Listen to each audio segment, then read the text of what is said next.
What used to be the alma mater is now the alma whatever. Nobody really knows what they're doing when they first go into college. A big part of this is because the corporatization of the university experience. With the eroding of liberal arts experience, people feel that they need to choose a life path immediately when they get to college, but often don't know what that is. They take a variety of courses, make a lot of errors, and the courses have become increasingly bland and watered down to the point that people have less respect for going.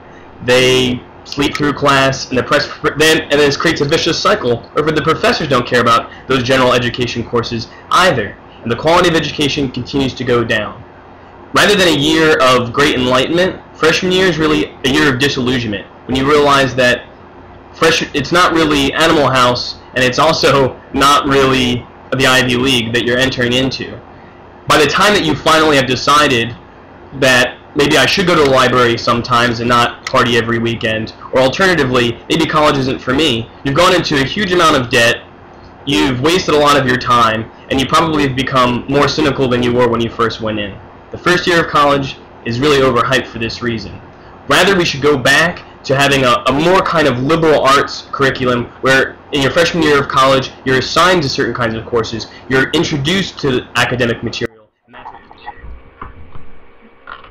Okay, so first year of college is only overhyped if you go into it the wrong way, and if you go into it the right way, you have a lot of possibilities and a lot of opportunities in front of you. The thing is that in high school, a lot of us went to smaller high schools, and we didn't really get choice who we got to hang out with because we had a very limited amount of people that we could. But like when you get to college, you have thousands of people that you can choose from, and you can distance yourself from people who would be mean to you or like demean you that you couldn't really do in high school. And that actually allows you to grow and become more of yourself and less of the person who other people want you to be. And like secondly, we have this like idea that comes in that we don't really go to libraries and things. Well, actually, like a lot of people do go to libraries at freshman year of high school, college, and they actually realize there's a different kind of library versus your local library, which is just full of like nonfiction, which is great too, but it's different from a college library, which is just full of studies and lots of different things that you've never seen before. And then the third thing is like moving away from someone who completely does everything for you, right? That's really important. A lot of people don't know how to live their lives alone, which is really important in college. And even though a lot of us don't learn in our first year, we learn that we kind of have to start doing it alone. So I think for all those reasons that college isn't overhyped, or at least the first year. So Alcanza's big points are that you become more independent in your first year of college, and you can become yourself in college. But real life experience has shown that this isn't really the case. My friend who I share an apartment with works in the facilities of the university I go to, and she regularly gets calls from people's parents saying that something's wrong in their room, these freshmen that just moved in, or their air conditioner won't turn off. These people aren't becoming independent, they're still relying upon parental support to do things even when they are separated, which only makes them less capable because now they have to go through multiple means to get to their parental unit.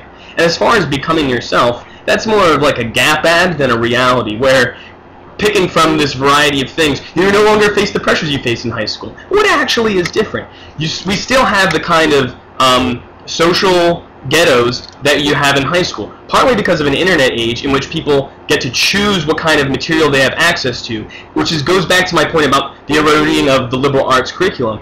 When you get a kind of carte blanche to say, oh, I get to take whatever courses I want, even if you have really no direction in your life, you end up picking things that are more like the kinds of ideological beliefs that you walked into, and you're less responsive to opening and expanding your horizons, that classic kind of college trope. That isn't really what happens. People do the same things, they try to find the same people to hang on with, and people are going increasingly to more local colleges, partly because of the expense of college, but also because they aren't capable of becoming adults.